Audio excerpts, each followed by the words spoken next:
Hello, everyone, and welcome to another episode of Church Coffee, Christianity, Conservatism, and Culture. Today, it's just Rob, and we're joined by Jacob Dunn and Amanda from LifeSpring Ministries, I guess, or LifeSpring Pregnancy centers. Pregnancy Centers of Virginia.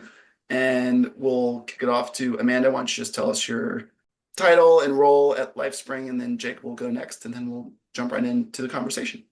Yeah, thanks for having us. So my name is Amanda Nelson. I am the Associate Director here at LifeSpring. I have been on staff here for about 6.5 years.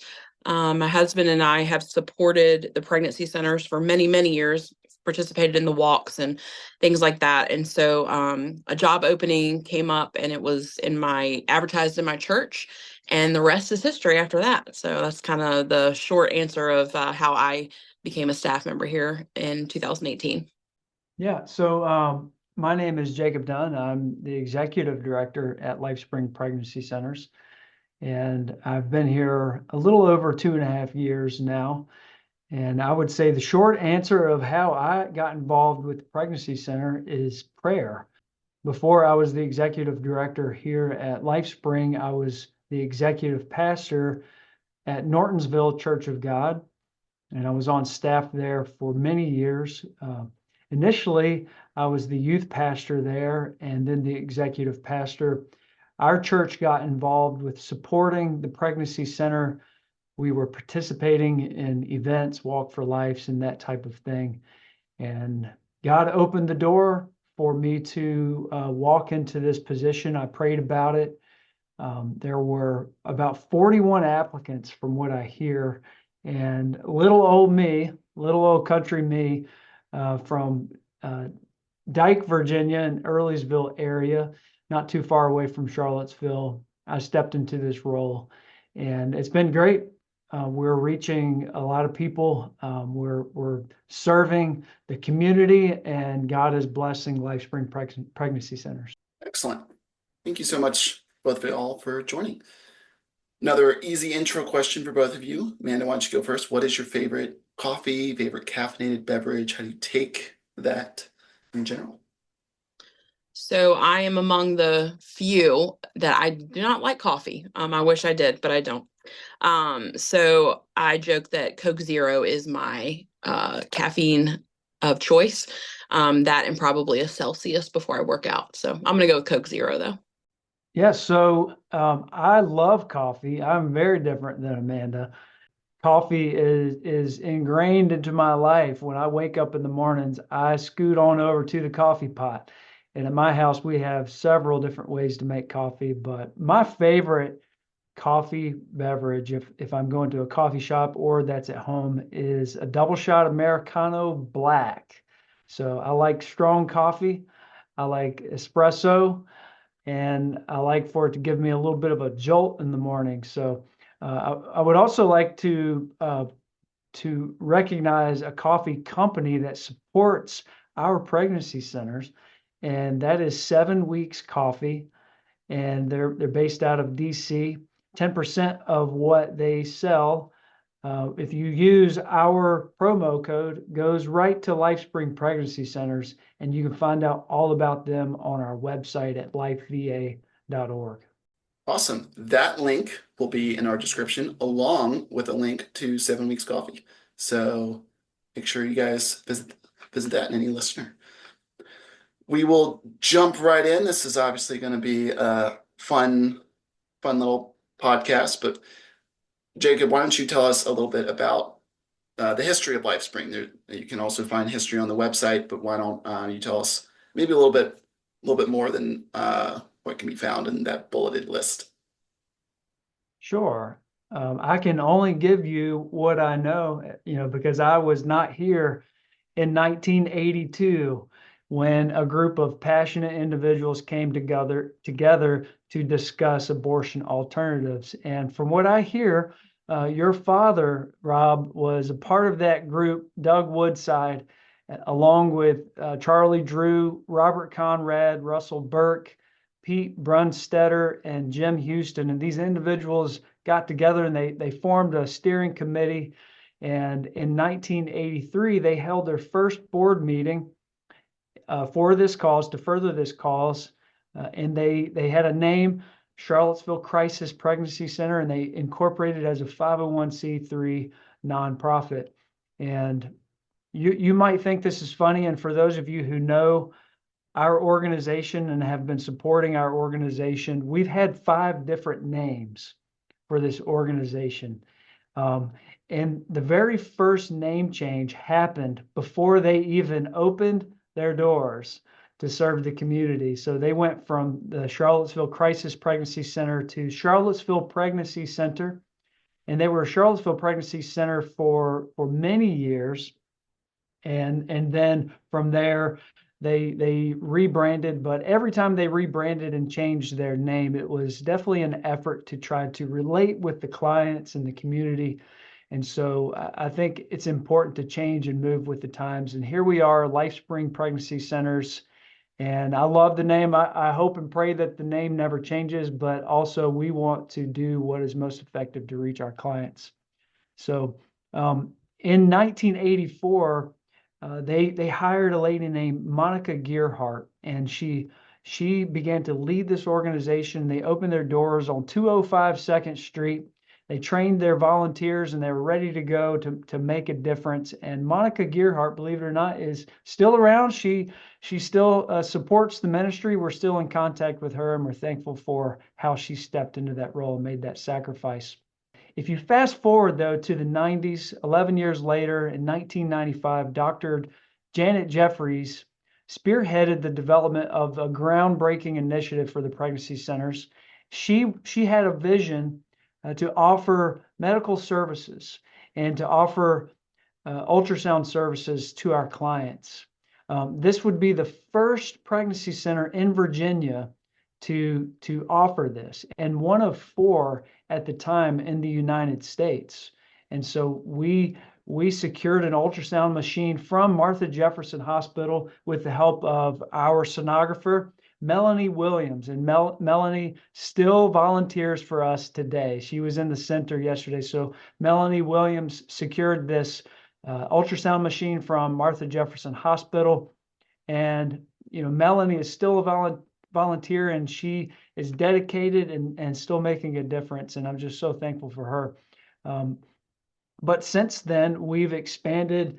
We've opened centers in different locations. We had a center in Orange at one point. We've had a couple centers in Culpeper. We still have a center in Culpeper, and we have 2 centers in Charlottesville. So God has blessed this organization over the years, and we've changed, we've tweaked, and God has provided for this ministry, and we've been able to serve the community for 40 years. This is our 40th anniversary.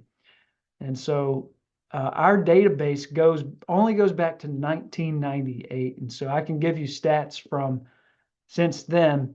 And since 1998, 17,000 individual women have come to us, resulting in approximately 56,000 visits to our centers. And so this organization has made a huge impact, a compounding impact. There are probably people walking down Charlottesville streets today that are a result of our ministry, and they don't even know it. And I'm so thankful for this ministry and how we've encouraged families, we've encouraged life in this community, and I think it's going to impact our community for years to come. Great. Thank you so much.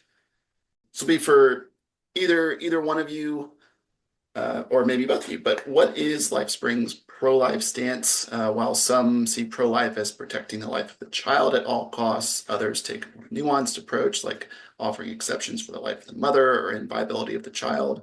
Where has LifeSpring fallen in the past? Has that changed? Is it still the same? If it has changed, where is it now? Give us a rundown. Yeah, that's a great question. Our stance has not changed. Our values have not changed for the last 40 years.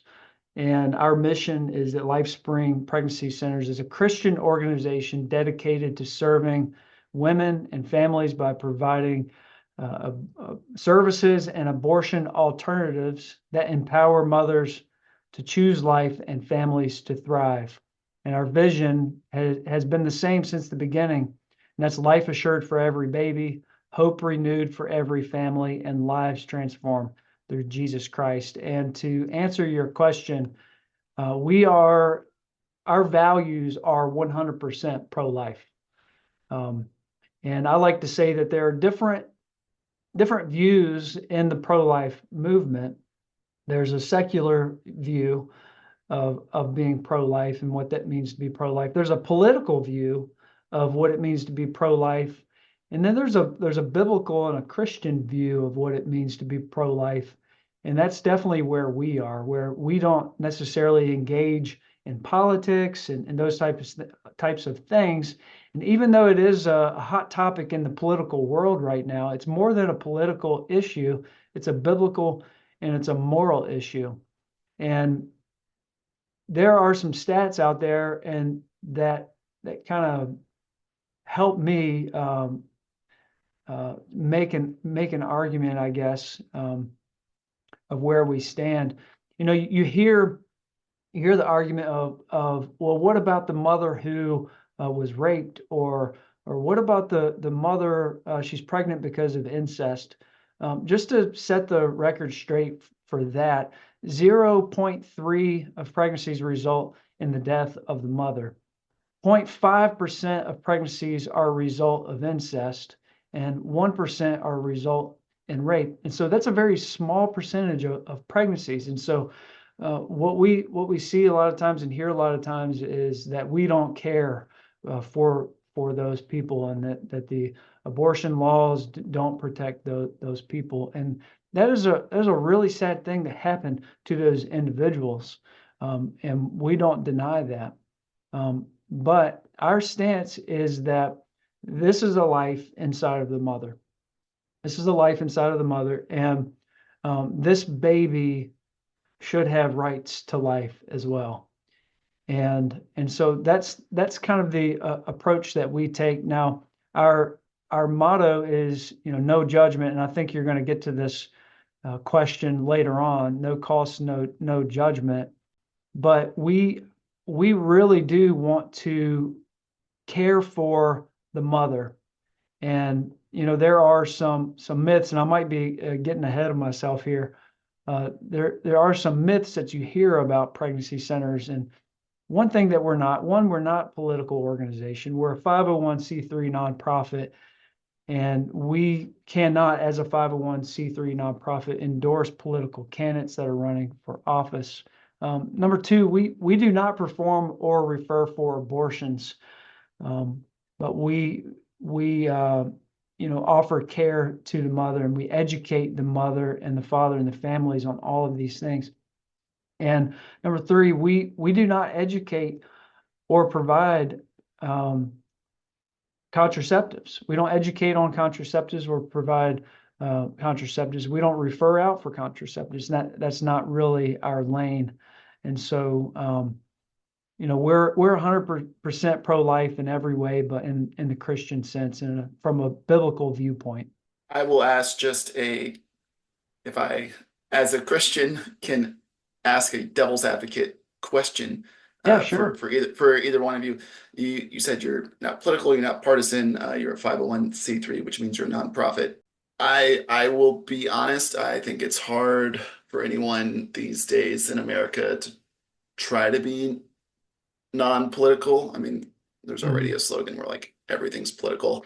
I don't actually believe that, but what would you say if, like, okay, the pro-life cause has been staunchly conservative, it's been staunchly Republican, that may or may not be waning in these last 2 years, especially with Donald Trump and Senator Vance's statements, or at least, for lack of a better term, vibes in the past few weeks. But how would you respond if someone said, well, if you're pro-life, that means you're automatically conservative, you're automatically Republican, you've already used biblical language to describe your reasonings, how can you call yourself not political? Which, by the way, again, I say that as a devil's advocate question because you're talking to a very friendly audience. Yeah, no, that's a great question. And I think people may not have an understanding of what a pregnancy center actually does. There are people who are advocates for life, and they may stand in front of Planned Parenthood, or they may be on the legislative side, and they may be, activist or whatever you want to call them. But in a pregnancy center, when a woman comes to us, she doesn't care if we're Republican, Democrat, liberal, whatever. They don't care. What they care about is, okay, I have this pregnancy and I'm in a crisis. I need help. I need support. And all of that goes, it's amazing. All of that goes out of the window. And doesn't even matter when you're trying to help this person, help this individual, to get them the support that they need. And so I would just say that in the pregnancy center world, it really just doesn't come up, if that makes sense, because of the nature of what we do. And, there are some myths that I've heard about pregnancy centers, that pregnancy centers only care about the life of the baby and not the life of the mother. And I can assure you that our heart is to care for the mother, the father, and the baby. But the care does start with the mother. And one big reason that a person chooses an abortion is because they do not feel supported. And so we are here to provide additional support, not just for the baby, but for the family unit. And our staff and volunteers, if I can speak for them, many of them do not have to work or volunteer at LifeSpring, but they've chosen to sacrifice their life and their time and their energy to care for our clients, to raise money for the free services that we provide to the community, close to $1 million annually. And I'm so thankful for them and what they do. And it's you would think that the political topic would come up more in the pregnancy center, but it really doesn't. And Amanda might be able to correct me if I'm wrong. It might come up in conversation outside of the pregnancy center, but in the context of what we do, we're really solely focused on helping the family unit.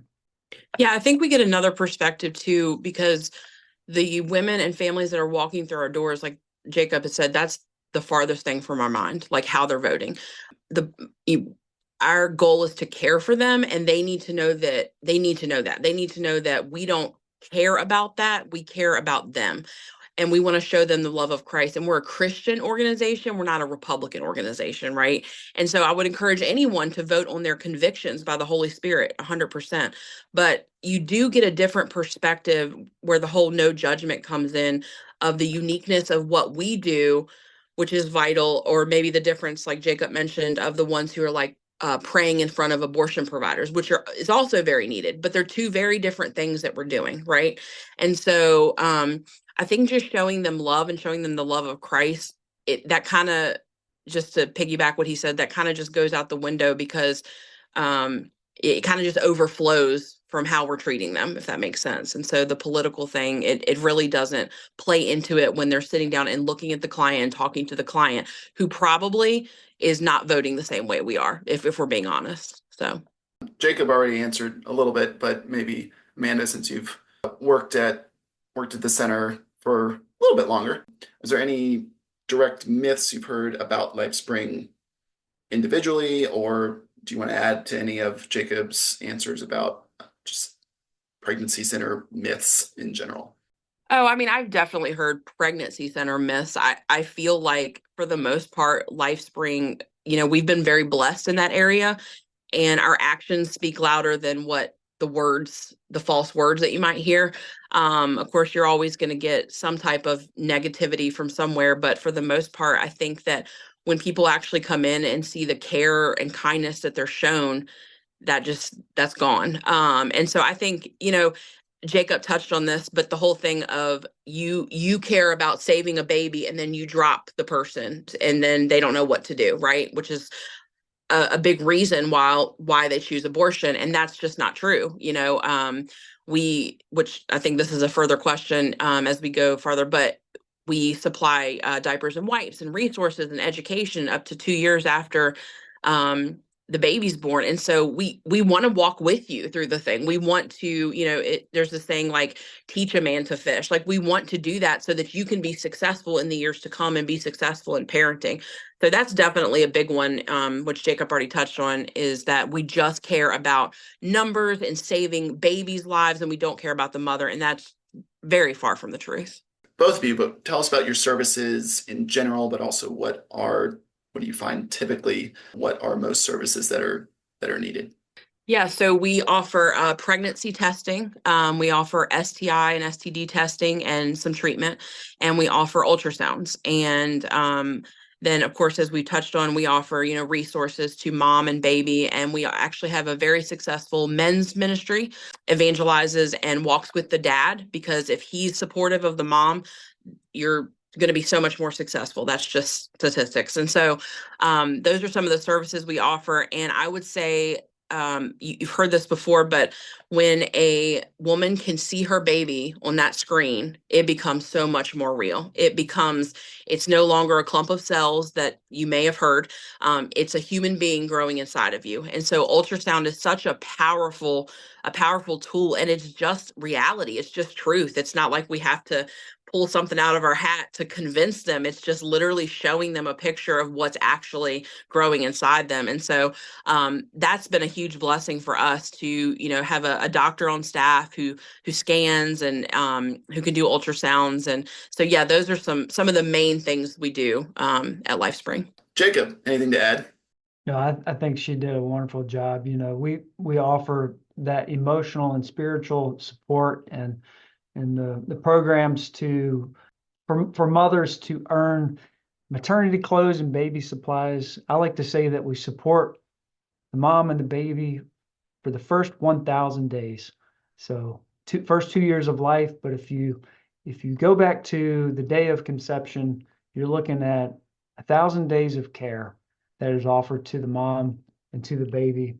And our program that we have right now is called Parent You, where they can earn these points and earn baby supplies. And we're not just giving them these supplies, but they are actually being taught on how to be a good mother and a good father and receive that support in that way. So your website has the constant refrain of non-judgmental, and you've even said in this interview that's almost your tagline or your motto. What was the decision to have that as part of your ingrained philosophy? I think that there's maybe a myth that because we're Christian, maybe because we're pro-life, whatever it is, that if you come in and you don't believe what we believe and you don't follow what we say would be best, that we're going to judge you. That's just kind of a floating thing out there. And that is so far from the truth. When the clients come in, the center directors who meet with them and the volunteers and the medical team meet them where they are right then. They love them where they are right then. And they literally, the goal is to help them and to point them in the right direction. But the goal is to share the gospel. The goal is that they have that hope, which then just overflows in everything else that you do. And so, but I can't tell you how many people have come in and they're very prickly and they're very, had their guard up. And then when they leave, they've been crying with a center director and they've just poured their heart out. And so I think that's the no judgment part. Like, come as you are, like Jesus tells us, right? Come as you are. We're going to love you right where you are. We're going to walk with you, and we're going to share truth with you. And those go hand in hand. Yeah, and if I can add to that, the slogan, our slogan that's on our building, and it's on our T-shirts and all of our brochures, says "No cost, no judgment," and we offer those things regardless of how we feel about a situation.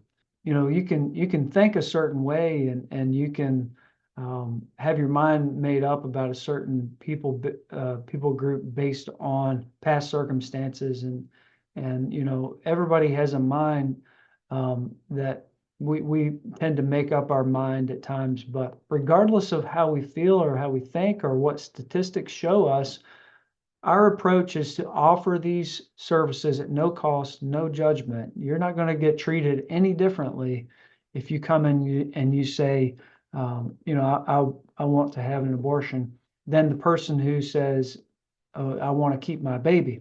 we offer the same care and the same love. And I think that's just what makes LifeSpring stand out. That's what makes our organization and what we do so powerful in this community. Let's assume we've successfully helped a mother keep her child and you've supported her wellness until birth. What's the post-birth support look like? Jacob, you've already mentioned that 1,000 days past birth is what LifeSpring shoots for. Why don't you unpack that a little bit? Sure. And I may defer to Amanda on this one. I'm in this back office, and she's helping run the operations and working with our center directors. And so her being a female as well, she gets to interact a little more than I do as the executive director. But for the first 2 years of life, they can come and they can get those supplies like diapers, and they can get wipes and formula. The dads can even earn things. We have a bag, tactical, really cool camouflage tactical daddy diaper bag that the dad can earn through our program. And so they can come to us for prayer and support. They can come to our classes, which we're going to kick back off in January for 2025, where they can receive education on breastfeeding and postpartum and all of those things. And so we definitely offer many different things for the mom and for the family. Yeah, and even beyond that, I would say, kind of from the last question too, if they make a choice that maybe we don't agree with or whatever, we have post-abortive counseling, and that's another service that we offer. We have someone who's walked that road and will walk with them, because it's a traumatic thing, whether people want to admit it or not. And so that's another thing that kind of sets us apart, and is a service that we offer, is that even if we obviously don't refer for or perform abortions, and so where we stand on that. But ultimately, it comes down to, that's her decision. She has to make that decision. We can't make it for her. And if she makes that decision, she's still welcome back here. And we encourage her to come back, and we encourage her to go through our post-abortive counseling. And so, yeah, just to piggyback on another service that we offer that kind of is in the opposite direction of what we're pointing them towards. On Jacob, you've also already mentioned this, but on the flip side, how do you support fatherhood, especially in the coaching method mentioned on your website? How many men do you see? Does it seem to help? What's the long-term partnership or marriage and support for the mother and the baby do you see, percentage-wise, or just success stories? Give us a rundown. Yes, we have a program here at LifeSpring called Strong Dads. And Strong Dads was started by one of our volunteers. He came to us. He was a former OBGYN up in Northern Virginia and physician. And he volunteers as our Strong Dads champion. That's what I call him, Dr. Peter Rothschild.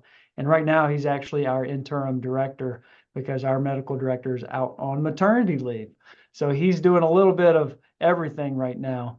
But he started this program with a heart to mentor fathers and to walk alongside them, because, it takes two to tango.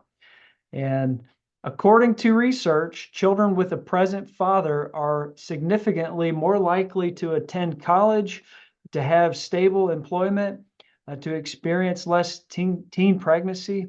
They spend less time in jail, and they exhibit better mental health compared to children without an actively involved father. And studies also show that engaged fathers contribute to increased economic stability and safer communities due to their positive influence on their child's development and social behavior. We believe that the father also is one of the most influential people in that relationship. And so it's important for him to support the mom. And we definitely have a Christian biblical viewpoint on this. And, we are instructed as Christians, as men, to love our wives like Christ loved the church. Well, what did Christ do for the church?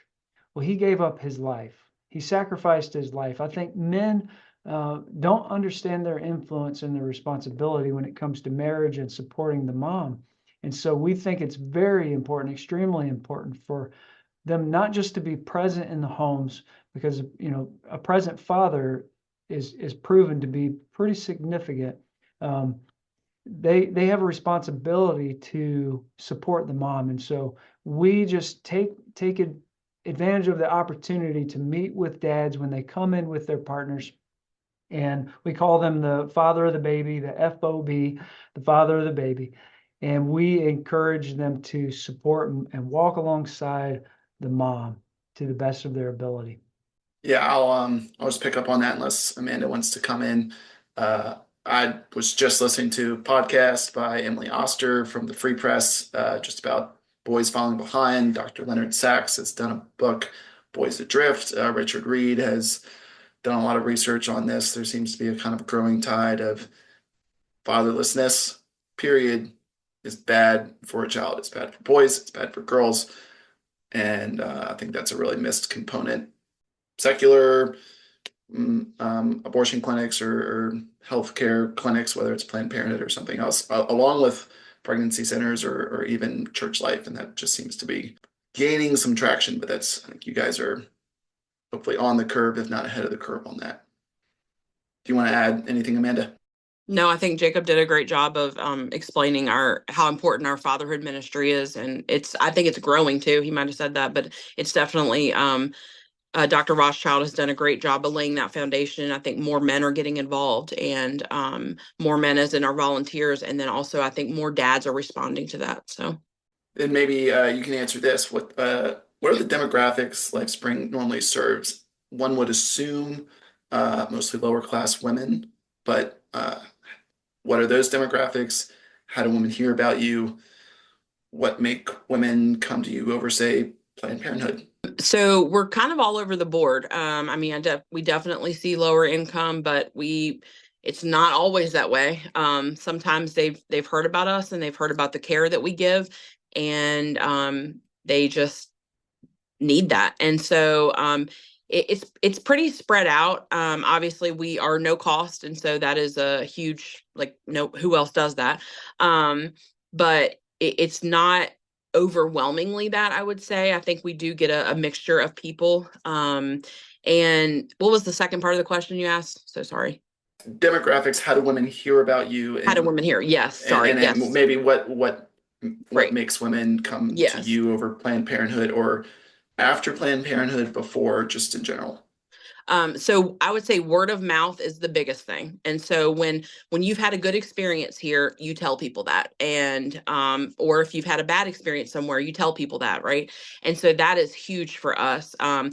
Googling us is a big thing. I would definitely say, though, that I think word of mouth, Jacob can correct me if I'm wrong, is the number one way people hear about us. We are doing more advertising and, radio and things like this, getting our name out there. And that's all great. And you need to do that. But the moment someone is treated a certain way and they have that great experience, they tell other people. And so that alone sets us apart from other places. That alone, the care that we give, the fact that we're speaking truth and we're not trying to sell you anything, we're loving you through truth, that sets us apart from others, I would say. How has Dobbs affected your operation, if at all? I think Virginia might be the last southern state to not have enacted it did not have a trigger law on the books. It has not enacted any more restrictive or more or less restrictive abortion policies. I think it's the only southern state left that has not enacted some sort of abortion policy, pro or against. But what do your just numbers, I guess, compare to pre 2022 or even pre 2019 with the effect of Dobbs? No, I think you're correct in saying that it's not necessarily on the ballot this election for Virginia. But as far as has Dobbs affected our operations? I would say in the way that we serve, no. The way that we care for the clients and the community, no. it has not changed. I would say that our numbers have changed over the last several years. For instance, in 2021, we served 1,200 clients. We had 1,200 visits to our center. Last year, from October to October this year, we have had 1,900 visits in our centers. In 2017, I don't know what the current number is right now, but in 2017, there were 17,000 abortions in Virginia. And, they say now, after the overturn of Roe v. Wade, that 50% of the abortions, which oftentimes they're not even recorded, are from the abortion pill. And what we see now in the way we operate is a lot of women have elected to have an abortion at home with the abortion pill. And talking to our medical director, talking to our nurses, we think that can be very dangerous. And we believe that you need an ultrasound to know exactly how far along you are in pregnancy. And we offer that. We offer free ultrasound. So if you're out there and you're listening to this, and you're considering the abortion pill, I would say don't do it. You need to have an ultrasound. We recommend having that ultrasound. And so, but as far as how we operate, we're just going to continue to love people and to serve people when they come to us, when they call us, when they find us on the website. We're just going to treat them with love and compassion and give them hope and give them the support that they need. What is your stance on evangelizing the pro-life cause? What's the best way to go about it? I think truth and love have to go hand in hand. And I've learned that more working here, honestly, than probably ever in my life. So if you can be speaking the words, and they can be true words. You can be reading straight from the Bible.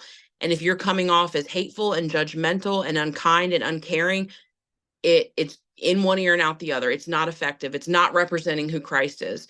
You can love and think that you're loving by not speaking truth, and that's not being loving. And so they really have to go hand in hand. And I think that is part of evangelizing. Is it's not kind of me to not speak truth to you, but it's also not kind of me to treat you a certain way. And that, as we've said over and over again, that's how we deal with our clients, meeting them where they are and pointing them in the right direction and pointing them towards the hope, the only true hope that they have. And so I think for me personally, and in this job, truth and love, again, they have to be equal. They have to go hand in hand. And I don't know if Jacob wants to add to that, but that's how I personally feel about it.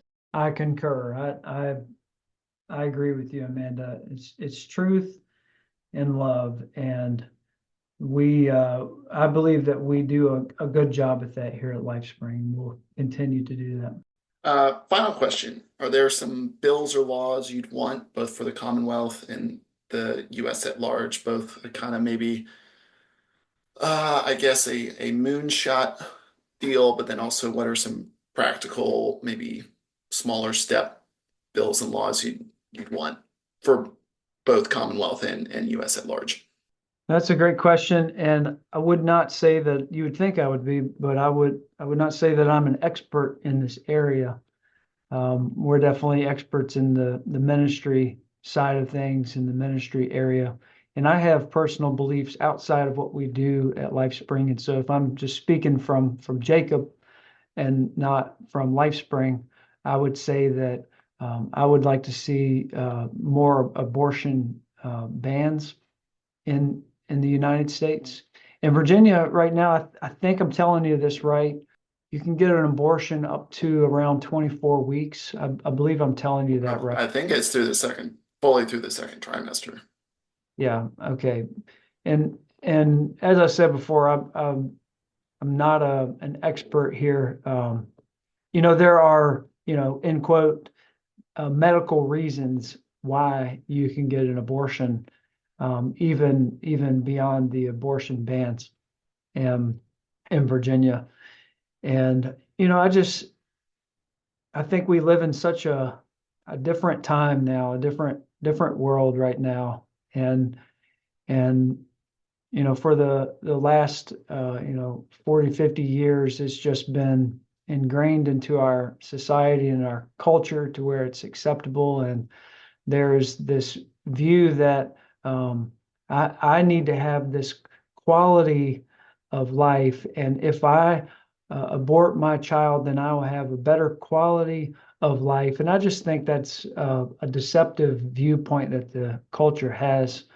And I don't know that more abortion laws and bans are going to fix the root of the problem. I think it'll definitely cut back on abortions, but what we have right now in America is sad, where we have lost our God-centric viewpoint and biblical viewpoint of life. We've taken God and prayer and the Bible out of schools and out of our school systems. Families and generations are coming up not knowing who God is and not knowing what those biblical values are.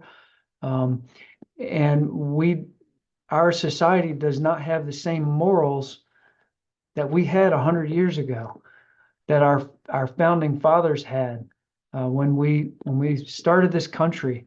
And I just think it's going to take more than abortion bans and abortion laws to fix this issue. I think America needs revival. I think America as a whole needs to repent of their sins and turn to God. And according to the Bible, if we do that, if we repent and we turn to God, he promises to heal our land. And I think that is the root of what is happening right now with many other political topics and many other political issues that we have in the United States right now. Is because we've turned our back on God and we've rejected the things of God. And if we would only turn back to Him, I think we could change this culture and turn this country around. And we wouldn't even be talking about abortion laws and abortion bans if we would, if this country would turn back to God.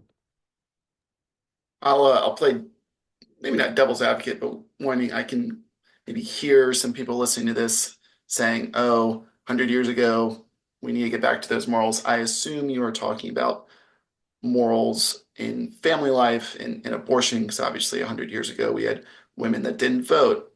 300 years ago, when the country was founded, or roughly, slavery was legal, right? We don't want to totally have the past in a nostalgia, rosy-eyed sense. So I am assuming that is what you're meaning, is a more family, God-centered. We want, as Christians, I've done a podcast here on Christian nationalism. It's a roundtable. I want a nation made up of Christians, and hopefully that can be an evangelical tool. I would not want, for similar reasons of the founders, that you have to be a Christian to serve in government, which would be probably the most umbrella-y-ish term for Christian nationalism. I assume, Jacob, for the same way, and Amanda, that you would want laws to be downstream from a Christian culture. Just want to make sure you can respond to that in any way. You're absolutely right. That's what I'm talking about. And abortion and ending life is not new. If you look, so I definitely have a biblical viewpoint on things, but if you go back into the Old Testament, you'll read about a man named Moses, and when he was about to be born, they were throwing babies into the Nile to try to end life. And then you fast forward to the New Testament, and you see how when Jesus was going to be born, they were ending the lives of these babies to try to stop the birth of Christ. And I just think I think God is up to something, in this country, and that, Satan, our enemy, he's trying to end lives and stop this. But I do believe that there's going to be a revival in our nation and amongst our young people. And so I'm definitely talking about getting back to biblical morals. And I'm not talking about going back to slavery and going back to, women not having rights and all of those things.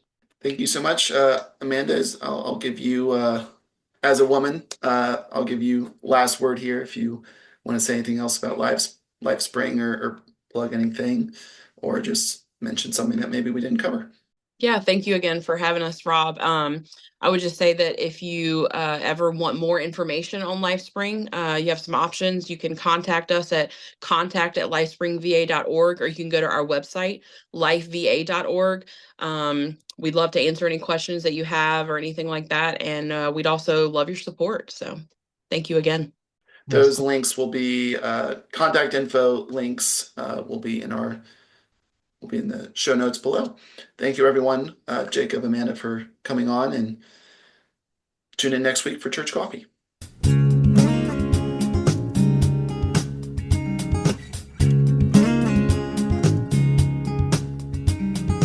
Our album art was done by my wife, and our theme music was composed by TJ Stokes.